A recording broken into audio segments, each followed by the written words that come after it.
Welcome to the Soul Shed, where simple stories reveal deep spiritual truths. I am Eden Lin, light-bearer of the Soul Shed, keeper of stories, watcher of the inner flame, guide for lost souls, the wanderer and the lantern. I used to think the road to God would be paved, lit, and obvious, like the wide path in the park, with arrows painted on the ground, a map board at the start, and a sign that says, "You are here." But my road was a narrow track. It wound through bramble and fog. Most days I wasn't sure if I was walking toward the light or away from it. Yet something inside me, a quiet witness, refused to let me lie to myself anymore. It kept tapping me on the shoulder, whispering, "Look again." That's how this story begins. Not with trumpets, but with a tap on the shoulder. It was dusk when I met the old man by the river. I had gone there to be alone with a heaviness I couldn't explain. The river was brown and honest, pushing past reeds and stones without apology. The sky was the color of a healing bruise, blue shading to purple, with one patient star already waking. I walked the familiar footpath until it bent into a small clearing. There, on a crooked bench, sat the old man with a lantern by his feet. He nodded to me, the way men nod when they recognize a hunger. "You're late," he said, not unkindly. "For what?" I asked. "For your life," he smiled. "Sit." The lantern was not lit. It looked like something from a tale, brass handle, glass clouded by years. "You came to the river to lay something down," he said. I stayed silent, because he was right. "Once," he said, "there was a wanderer who carried his house on his back. Not a real house, but a house of stories," he told himself. Inside were rooms of blame, shame, and excuses. The roof was fear. The walls were promises never kept. The wanderer didn't know how heavy it was until he stopped. The moment he paused, the house groaned. He fell to his knees and prayed.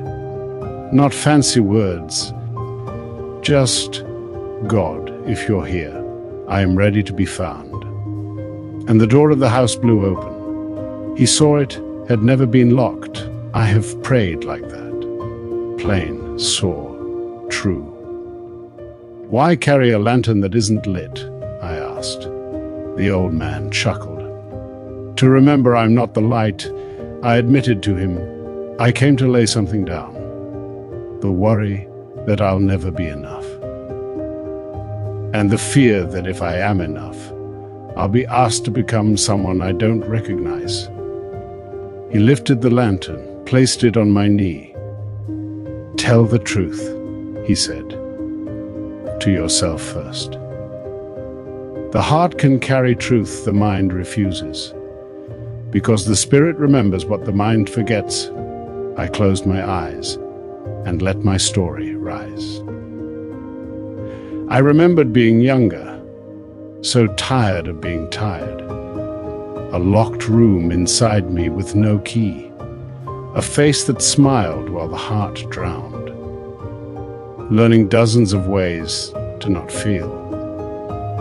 Until one night, I whispered, "God, I don't know how to do this." And the answer was not thunder. It was presence. Reality leaning toward me like a mother hearing her child.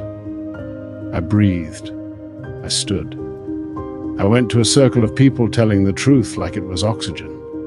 That was the first time the door swung open from the inside. He listened like he had nowhere else to be. Then asked, "What happened next?" "I kept walking," I said. "I carried a small flame inside me. Some days I forgot it. Other days it burned like home. And still, the old house of excuses calls out." He nodded. "The old house doesn't hate you.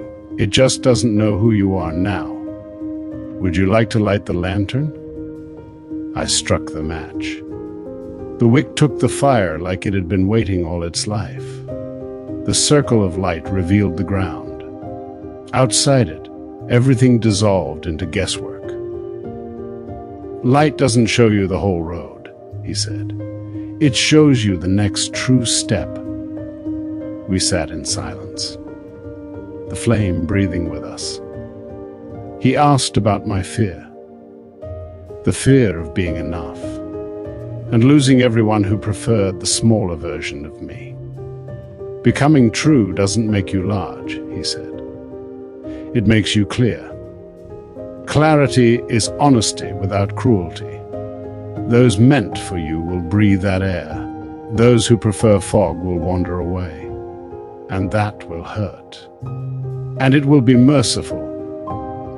He taught me a blessing. I am exactly where I need to be. I am held when I stand, and when I fall, I am guided by a light, not mine, to manufacture.